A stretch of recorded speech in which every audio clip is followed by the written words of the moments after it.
Okay, good morning. We're about 5 minutes until the new day here. Just wanted to look at a few of the altcoins and show that we are getting an uptick in volume now with a few of the centralized banking coins. Nexo, Celsius, and alike.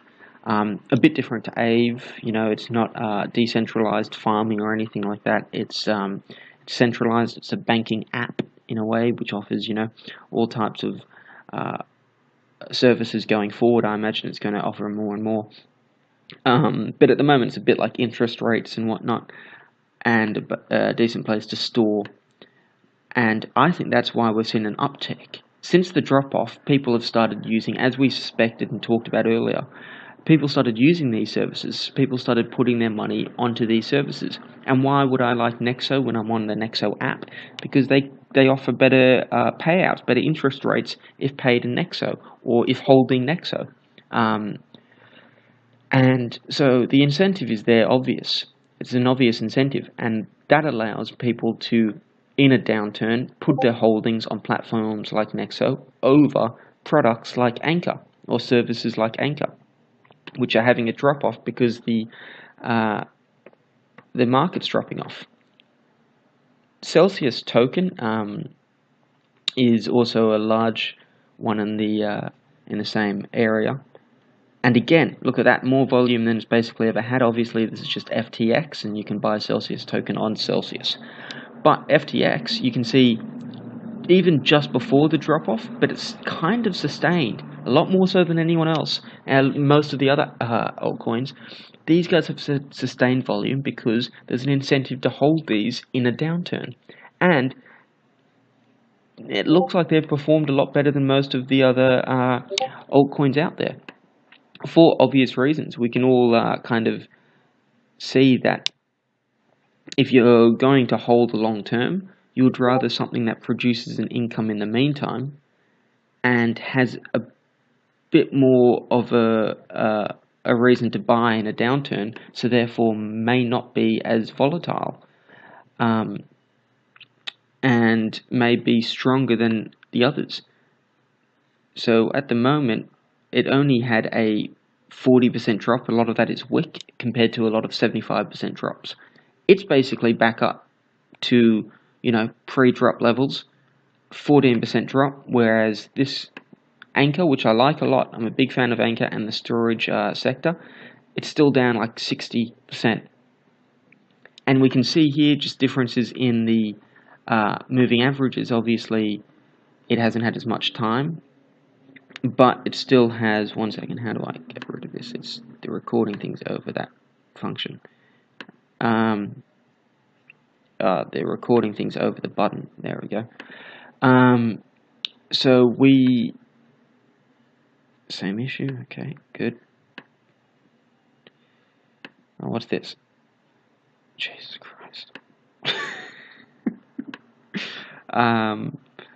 Okay, well, don't worry about that for now. How do I move this thing?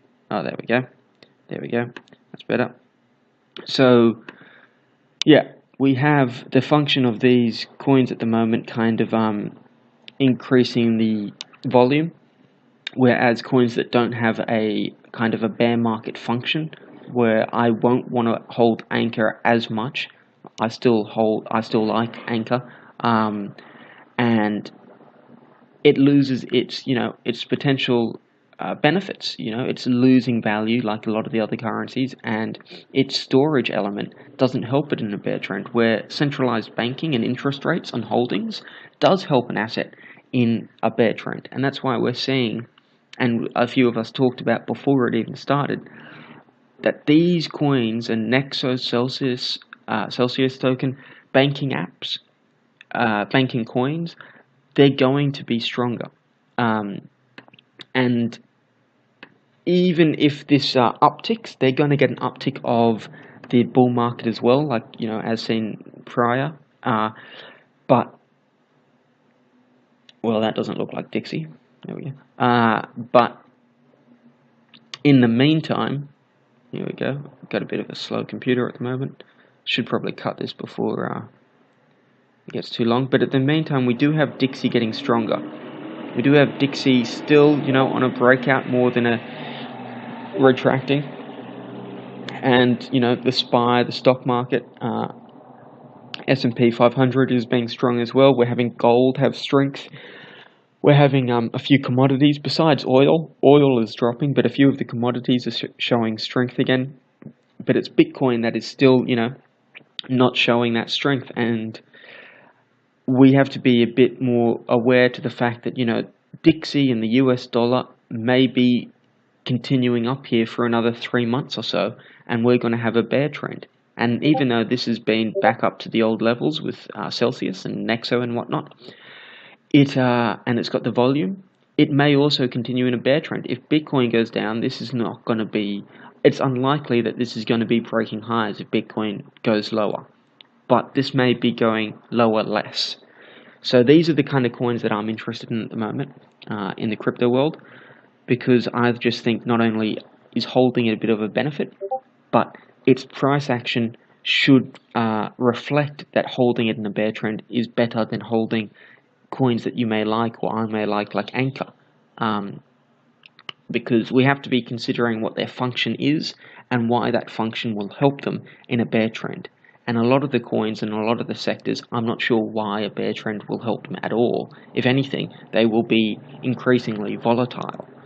And very open to ideas, but I'm a simple person, and this seems like a simple plan to me, just the banking tokens that offer interest rates and products and services during a bear trend that increase its use case, and therefore it should be a bit more its price action should be a bit more stable, a bit more to the upside, a bit stronger than a lot of coins that have lost their use case during this bear trend or have diminished their use case in this bear trend. I'll stop this here, 7 minutes, but